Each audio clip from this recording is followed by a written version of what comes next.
All right, guys, so what you're seeing on screen here are the modern man's addictions of choice. We've got obviously pornography, we've got junk food, we've got video games. And the thing is, the modern world gives us instant access to self destructive, addictive alternatives to real life. It's never been easier to get ahead in life, but in a weird way, it's also never been harder. So, what do I mean by this? Well, in every town in America, you can find a gym. In every town in America, you can find grass fed steaks. You can find quality foods. You can also, like, back in the day, you needed to go to a bank and get a big loan if you wanted to start a business. Now you can go online, start a business for a couple $100 is probably all you're really going to need to do it. You can create content for free, which can blow up and get you a business going that way. Like, all of this stuff is available for you. And in a lot of ways, even being an attractive man has never been easier, yet simultaneously never been harder. Because, I mean, being an attractive man, you don't have to go out there and be the career man who's going to marry a girl for her to be sexually interested in you. Women are a lot more promiscuous than they used to be, at least on a public front, right? They might have been promiscuous on the low, but now it's pretty out there that a lot of girls will just sleep with a guy and stuff like that. But then on the flip side, it's never been harder, because we've got all of these obstacles in front of us, all of these distractions, these things that society has put in place designed to take us off the path.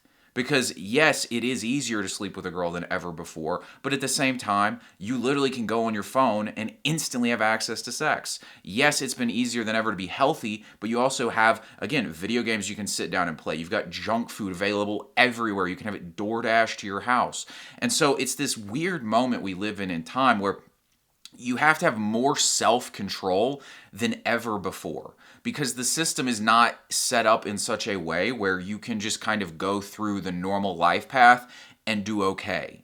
You have to have self-discipline. You have to see all this stuff and be able to control yourself and make good decisions. And so we start with food and the carbs in this case, because the three things I really want to discuss in this video: carbs, porn, and video games. They're not the only three, but I think they're the big three, truthfully. And if you can get these three things out, it's going to be a game changer for you. So this type of shit you're seeing here, it's available everywhere. You go into a grocery store, you can buy it for $3, microwave it in 3 minutes, and be eating. But the problem is it's all crap. It's full of addictive chemicals. You go look at the ingredients list on this thing. It'll be like mac and cheese right here, and you'll flip it over, and there's 25 ingredients. How's there 25 ingredients in mac and cheese? Doesn't make any sense, and you can't even read half of the ingredients. You don't even know what that means. And you're putting it in your body and all this kind of stuff. And not only that, but you're microwaving it in plastic. And so the plastic's leaching into the food, and so now you're eating plastic, and this has to do with, endocrine disruption, lower testosterone levels, men getting bitch tits, and all that kind of stuff. It comes from plastic consumption. I believe the statistic is the average person in America consumes a credit card's worth of plastic each week because of the microplastics that are in everything. And this lowers your testosterone, increases estrogen, wrecks your body's health. Not good for you, but again, this stuff's available instantly. Go to the grocery store, $3. Who can't afford it, right? And then they're loaded up with stuff like sugars, added sugars and things like that to make them taste better, make them more addictive. But it's even in this weird way with the way they taste good. It's not like a satiating taste good. It's that dopamine hit taste good where you eat it and it's like this quick spike of dopamine and then you feel like shit after. But everybody's addicted to it. Sugar is this thing that nobody talks about, but it is probably the biggest addiction in America at this point, in the Western world, probably even, is just it's in everything. It's ubiquitous. I mean, I'll even put it right here with the soda can. This is just a little can of soda, 39 grams of added sugar in it. It's that's more sugar than your ancestors added sugar than your grandmother probably had in her entire life. You know what I mean? I mean, it's crazy when you think about it, your great-grandmother at least, because this kind of stuff started around the beginning of the 20th century and all that. And again, all of this is just instantly available for you, and it's extremely addictive. Sugar is equally as addictive as cocaine. There's been studies done on this kind of stuff. Sugar's highly addictive to your body. Artificial sugar, that is. Normal sugar, within fruit, is not nearly the same. It's the added sugar that's been stripped of all the other stuff that goes with sugar that you'll get in something like fruit. That's what makes it super addictive. High fructose corn syrup right here. So, it's not just that it's artificial sugar. It's not just that it's cheap carbs and it's not healthy for you. It's the fact that they have genetically engineered this stuff to be more addictive. High fructose corn syrup is a sweetener made from cornstarch. It is a mixture of two sugars, glucose and fructose, with the fructose content being higher than in regular corn syrup. So why do they make the fructose content higher? Fructose is a kind of carb, and when you consume it, it tricks your brain into going into this sort of starvation mode where it starts needing to eat a lot. It's actually related to a lot of animals that hibernate. When they consume a lot of fructose, it trains their body to start eating a ton to prepare for hibernation. Because like a bear eats a bunch of food so that it has like energy packed into itself, fat stores, so that it can go hibernate for the winter. Fructose is related to this. And so they go take this highly addictive version of carbs, fructose, the worst one, tricks your brain into basically being starving and thinking it needs to eat more and more and more, pump it full of this. So like raise the amount of fructose. That's why it's called high fructose corn syrup, and then put it into all of this stuff. The sugar in Coca-Cola here is high fructose corn syrup.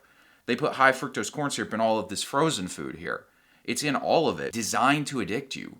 It's right there. And this is why, I give guys a lot of shit in my videos because I want to try and be like tough love to help you guys be motivated to change yourself.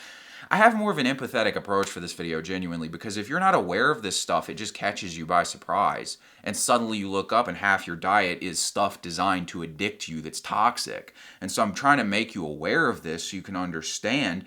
I mean, it's just literally everywhere, in everything. It's designed to make you weak and sick, and we'll get to that here in a second. All of this right here, drive-thrus. You don't even have to get out of your car to get this stuff. It's just available at the push of a button on DoorDash. It's available with sitting in your car, get the junk food. It's just made so easy to do the wrong thing. That's what our society has done, is in so many ways they have made unhealthy choices convenient for you. And we respond to incentives. You know what I mean? People, they do certain things because there's an incentive related to it. Guys will go, get in the gym because they're like, this will make me more attractive to women. It's an incentive. Or we'll feel better. We'll be more confident. These are incentives. The incentive structure is set up for you to be unhealthy. You see what I'm saying here? All of this stuff is cheap, readily available, and designed to be addictive. It's just ubiquitous, guys. But what does it get you? Well, it gets you all of this. It gets you obesity, obviously. It gets you brain fog, carb sources, all these cheap carbs. And again, I'm not saying every carb source is bad, and I'll clarify that here. It's not that, sweet potatoes. Sweet potatoes are a great source of carbs. Fruit, good source of carbs. The things like that. I mean, we could go on, like rice in small doses, good source of carbs. I think beans are a good source of carbs. It's this thing where they strip all of the nutritious value out of a carb and give you the shitty version of it. It's the white flour that has been enriched and bleached, and they've taken all the shit out of it that's good for you so that it's more addictive, burns faster, so that your body's constantly wanting more of it and stuff like that. It's the high fructose corn syrup. It's all of this shit. That's the issue. It gives you brain fog because it spikes your insulin, makes your brain all fucked up, all the blood rushes to your gut. It's a total mess. This is why you get the carb crashes in the middle of the day also. Lower testosterone libido from this diet, chronic diseases related to the modern diet, heart problems, depression and anxiety. Depression and anxiety are even linked to the modern diet. It's a huge issue, and a large part of that is the cheap carbs. Seed oils is also a really big part of it as well, but I really wanted to hammer on the high fructose corn syrup and the sugar and the cheap carbs aspect for this video. But all of that shit related to the modern diet, it's right there in front of you, begging you to take it, begging you to indulge in it. The milkshake's right there, the donut's right there. You'll go into every freaking, office in America and they got donuts or Danishes or cookies or some shit sitting on the fucking receptionist person's desk. It's just all right there, begging for you to do this stuff. You have to work for good health in the modern world. That's the important thing to understand, right? Like this stuff right here, steak, eggs, sweet potatoes, again, good carb source. Fruit, again, a good carb source. Like, this stuff's harder. It's more expensive. You have to cook it. It's like more trouble, right? Healthy foods are more expensive, take more time, and aren't addictive. So you don't get the same like dopamine blast from an egg that you get from a soda because it's not designed that way. God didn't make these foods to be cheap dopamine blasts that make you addicted to them, right? That's a creation of mankind designed to try and profit off of your misery, basically. But again, like you have to take time. A steak, you got to plan to cook it. It's 20 minutes, right? People get done with work, they're tired, they go buy the fucking the macaroni and cheese from the frozen section instead.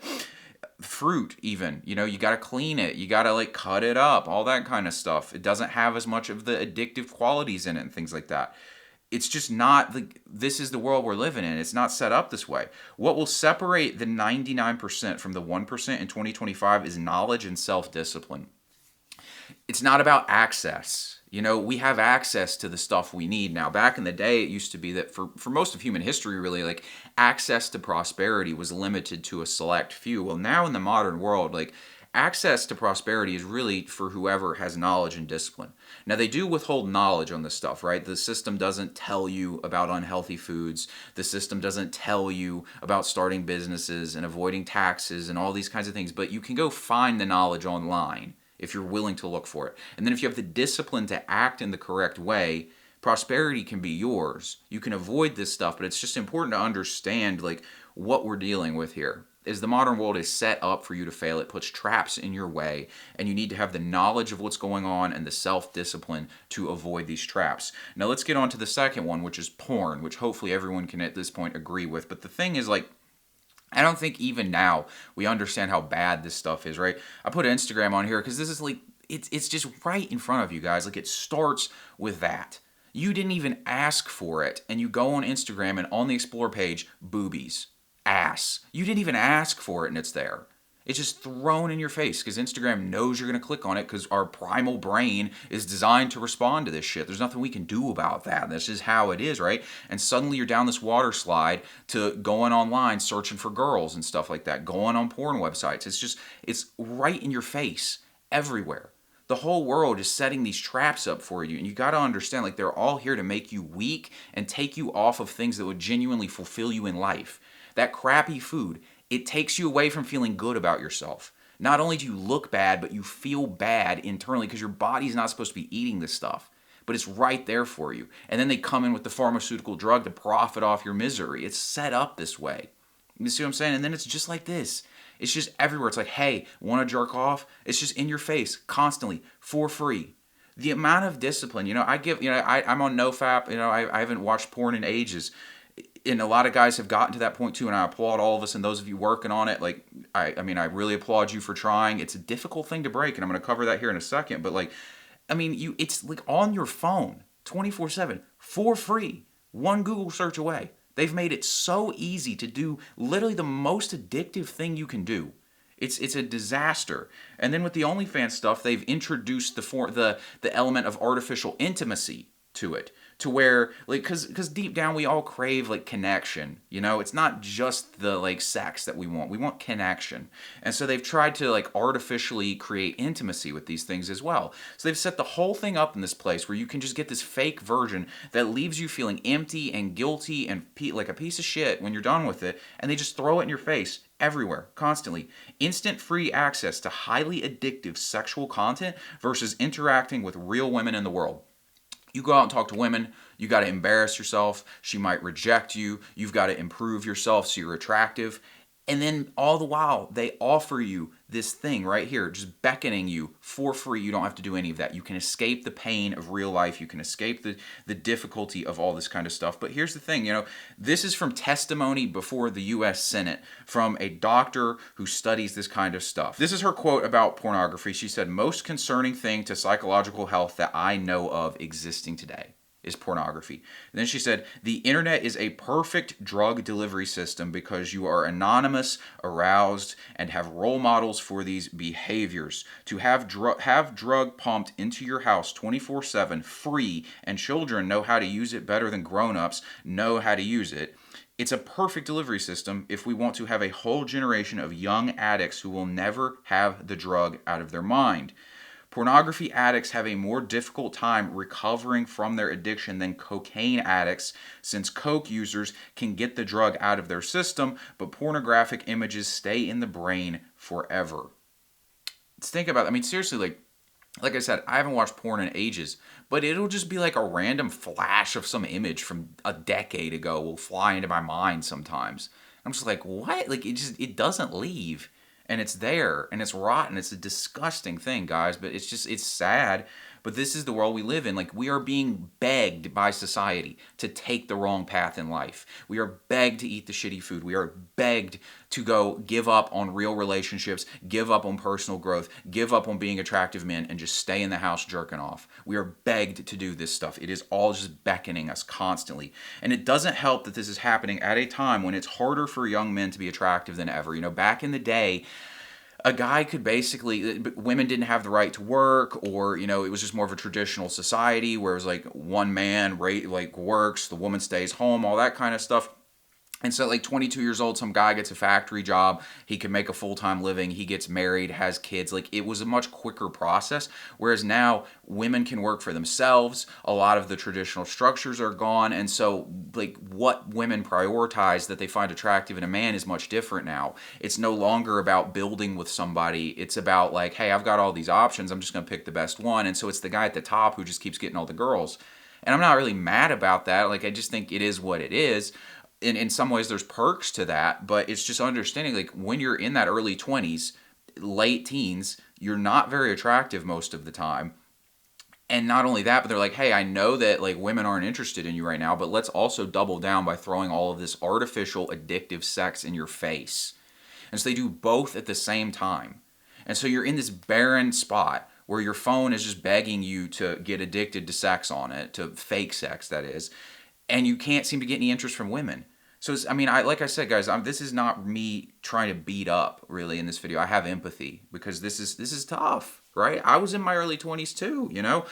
I mean, luckily, I can tell you guys, if you just put in the work, it will get better. You'll get to the other side of this. You got to work your ass off, but then you get the good stuff in life. But they're laying traps for you. They're laying traps for you left and right, designed to make you weak, emasculated, feel bad about yourself, easy to control. It's all around you, right? I put this picture here of Peter Pan. Jordan Peterson mentioned this. You know, Jordan Peterson, before he crashed out, like, he's Jordan Peterson has lost me at this point, I'll be honest. But back in the day, he used to put out good stuff.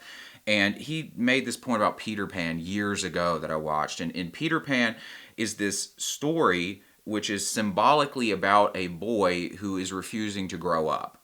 You know, so he's got Tinkerbell here, which is basically like a mythical, like, fairy that he's in love with and spends all his time with. That's basically like modern porn. Because there's also in the story, I forget her name, but there's this real life woman that Peter Pan could be with, and he could learn to grow up and have this family with her. And, like, it's kind of like this opportunity for him to grow up and be a mature man, versus stay over here in, you know, whatever it's called, like fairyland or whatever. I forgot what they call it in Peter Pan, but, like, he can stay off in the fairy tale world with Tinkerbell over here, or he can grow up and be a mature man. And it's this story about this offer on hand, and, like, the desire to never grow up and actually become something and stay in this youthful kind of state.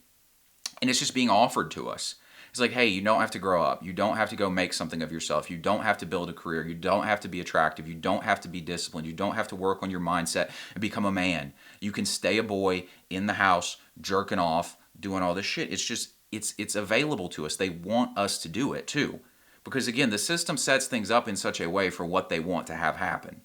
And they're incentivizing this. Because you can go back and look, like, I mean, American propaganda during World War II, like, the government would put stuff out encouraging women to get into the workforce because all the men were off in the war in Europe, and so they needed women out of the house and working in factories and stuff. So they came up with something called Rosie the Riveter. I'll put that up on screen actually right now. It's this, like, propagandist thing showing a strong woman working in a factory. Why did they do that? Because they wanted to program women to get out of the house and go work in the factory because they needed them to. And once they came back, once all the men came back, suddenly they changed the propaganda again. The propaganda began, man works, woman stays home. They just do this. Like, they set it up based on what they want. So right now what they want is a weak masculine population. They want submissive men. They want men who are not mature. They don't want strong men. And so they feed us all this crap, and they want us to live like this. It's just abundantly clear that they're doing this in the food, in the porn, in the video games, which we're going to cover, in the just constant rampant availability of stuff that allows you to be immature and not take your life seriously. It's just available constantly. We are being invited to live like Peter Pan 24/7. Versus having to go out in the real world, improve, deal with rejection and human emotion, right? Women have emotions you have to deal with. You don't have to deal with that on a phone screen. It's just ready for you whenever you want it. It's just begging you to make the wrong turn. It's begging you, if you want to talk about it biblically, it's just begging you to sin. The sin is just available to you to just make the wrong choice in life. It's just sitting there for you. Despite this, we know it's empty deep down. It's available to us, but we feel terrible about it. You know, like that black shadow over your mind. I remember that shit from when I used to watch this stuff. I mean, it's just gross, and it just makes you feel bad about yourself because it's not good, and we know it. Next up, we got video games here.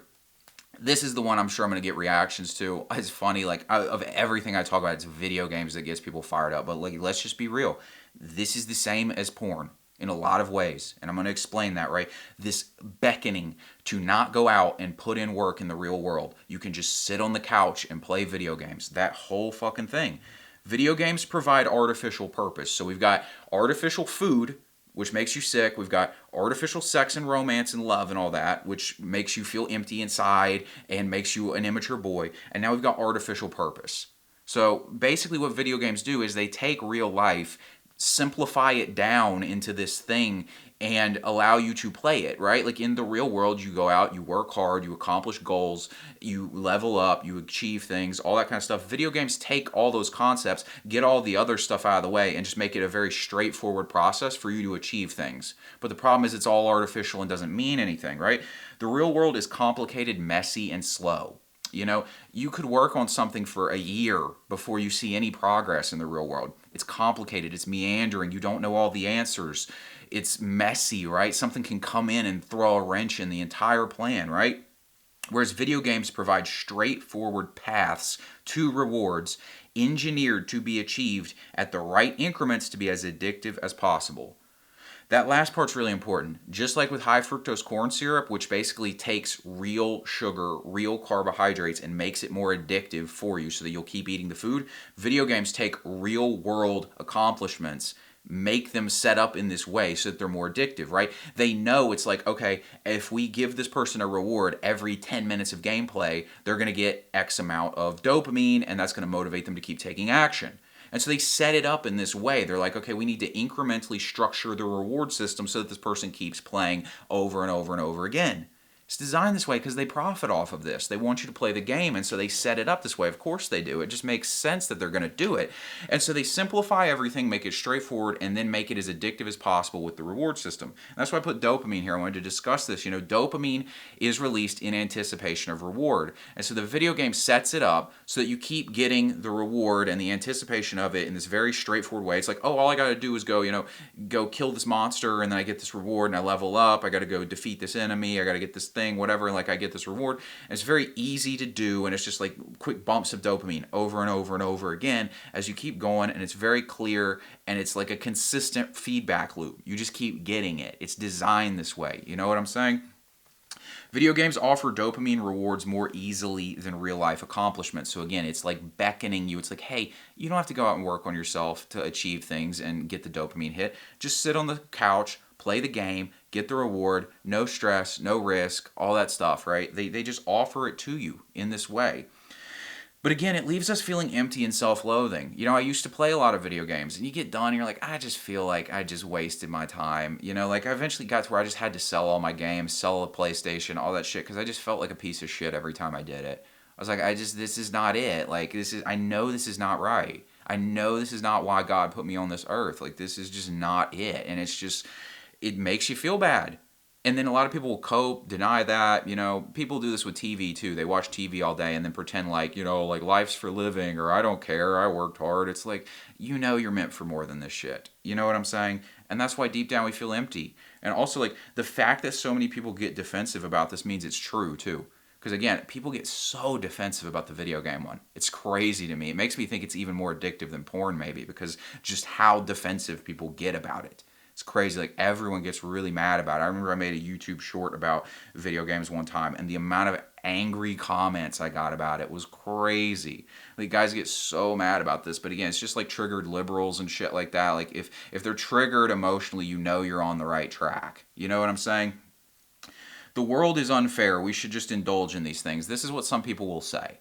They'll just be like, hey, listen, like, life sucks, women are too judgy, so, like, I'll just watch porn. I'm not going to work on myself. Why should I have to do all this? Or, like, life's too hard. It's not fair. I'll just play video games. It's easy this way, blah, blah, blah. Being in shape's vain. Like, they'll say this kind of stuff, and, like, if that's what you want to do, fine, right? I'm not making this video for everybody. I'm making this for the few people who want more out of life. I just want to give you guys this information, do what you want. And I understand this point. Like, it's difficult, right? You got to be willing to put in the work. But, like, here's the thing. Where does that lead you? Where does that mindset lead you? Well, we go back to the artificial food. We already covered it. Obesity, brain fog, low testosterone libido, chronic diseases, heart problems, depression, and anxiety. Your unwillingness to do the work and make yourself better and be disciplined leads to this loop where you just get worse and worse anyways.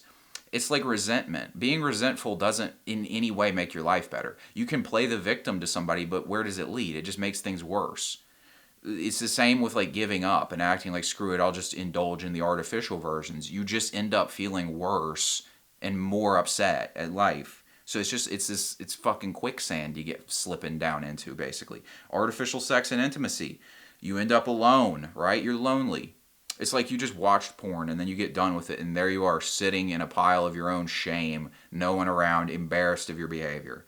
Dark shadows in your mind, that feeling like you can't shake them, like what am I doing? This is gross, this is degrading, all that kind of stuff. Low energy, low confidence, erectile dysfunction, social anxiety, sexual deviance, right? Because it always gets more perverted. We've all heard this story. Like you just go down this rabbit hole, it just gets worse and worse, the shit you're watching, because it's designed to do that to you, okay?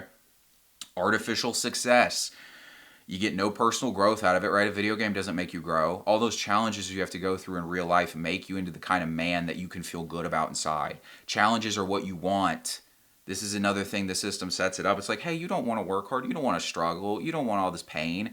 Just make it easy for yourself, right? But then the ease never leads to what you really want because you're just empty inside.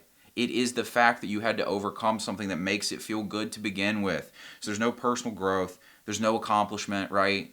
Like people say, like, what do you do? It's like you can't say, well, I'm a level 10 prestige in Call of Duty or some shit like that. I don't know if they do prestiges anymore. But, like, nobody cares. It's like basically like you tell people it's like, yeah, I'm like the top level in Call of Duty. Everyone's like, congrats, you're gay. Like that's basically it. Like nobody's impressed. You think somebody's gonna hire you for that? You think a girl's gonna want you for that? You think a high level guy wants to be your friend? No. Again, it's artificial, right? Inner weakness. Because you're wasting things. You feel bad deep down. When push comes to shove, you're not that guy. It's all fake. It's crap. Seriously, low motivation. Why go out and work in the world when I can do this stuff? I used to deal with this with video games. I'd be like it'd be like I'd get up in the morning and it's like I got a choice to make. I can go out in the world, work my ass off, do uncomfortable things, or I can just turn the TV on and play this game. It's like, I'm a pretty disciplined guy, but a lot of times it's right there. It's like, oh, I can just build this thing and play this game. And like I used to play NBA 2K all the time. It's like, I can just, up level my player and do all this stuff and create this game and like all this stuff and like create players and like build my own league. Like I would do all this kind of stuff. It's like, it means nothing in the end. It's just a waste of time, but it's right there for you, a wasted life. I look back, I'm like, I wish I'd never played video games 1 second in my life. Even the relationships I had with people based off them, because that'll be like an excuse people make. Be like, yeah, but you have good friendships off it. It's like, no, I didn't. The people I played video games with, I'm not friends with a single one of them anymore. Because it's just fake. It's just all a bunch of guys ganging up together to waste their time. And so you get back, it's like, I wish I had literally never played video games. Seriously, like, I wouldn't regret that at all. If I just gone out in the real world and done shit, I would have been so much better off. I genuinely, self-loathing. Because again, like, when you're a kid, you can get away with this stuff. I take it back a little bit. Like, I mean, when I was, playing like Mario Kart at 10 years old or some shit like that, that's different, right? I will say that, so I'll take that back. But as an adult, you get past like 18 years old playing these things, the self-loathing just starts picking up. Because you're like, I know I'm wasting my life. I know I'm falling behind. Every second I spend doing this is another second I have to live a life I don't like living. It just pounds on you, right? So this is what this leads to. That's what that attitude leads to. The hard path has always been the right path.